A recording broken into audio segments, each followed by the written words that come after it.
Le 18 décembre 2024, Kinshasa accueille les programmes compacts énergétiques initiés par les gouvernements de la République démocratique du Congo. Les solutions d'énergie renouvelable décentralisées et des cuissons propres pour un accès abordable au dernier kilomètre. Cet événement, qui se tient du 18 au 19 décembre au fleuve Congo-Tel, rassemble les représentants du gouvernement, des organisations non gouvernementales du secteur privé, ainsi que des experts en énergie. Il nous a été confié la responsabilité de développer le secteur de l'électricité et aussi de garantir et d'assurer la fourniture de l'électricité afin de l'avoir fiable à un coût abordable, durable pour les populations congolaises, ainsi pour améliorer les conditions sociales et économiques.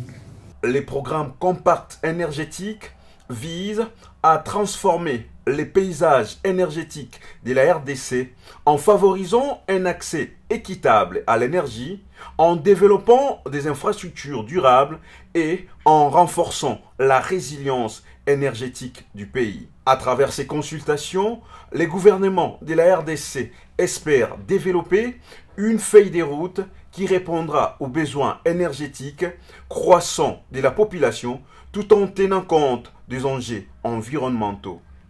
Ces consultations nationales sont en fait un cadre de concertation de tous les acteurs du secteur de l'électricité de la RDC pour une vision commune que la Banque mondiale et la Banque africaine de développement ont convenu de piloter, afin de donner l'accès à l'électricité à 300 millions de personnes en Afrique d'ici 2030. Les participants auront l'occasion de discuter des défis actuels du secteur énergétique, notamment l'accès limité à l'électricité, la dépendance aux sources d'énergie non durables et l'impact du changement climatique sur les ressources hydriques.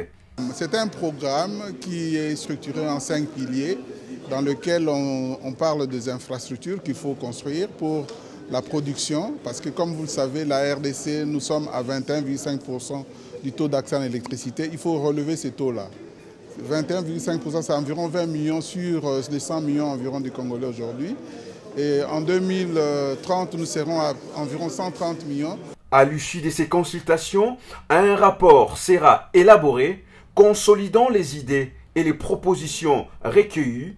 Les résultats de ces consultations seront ainsi déterminants pour la réalisation des ambitions énergétiques du pays dans les années à venir.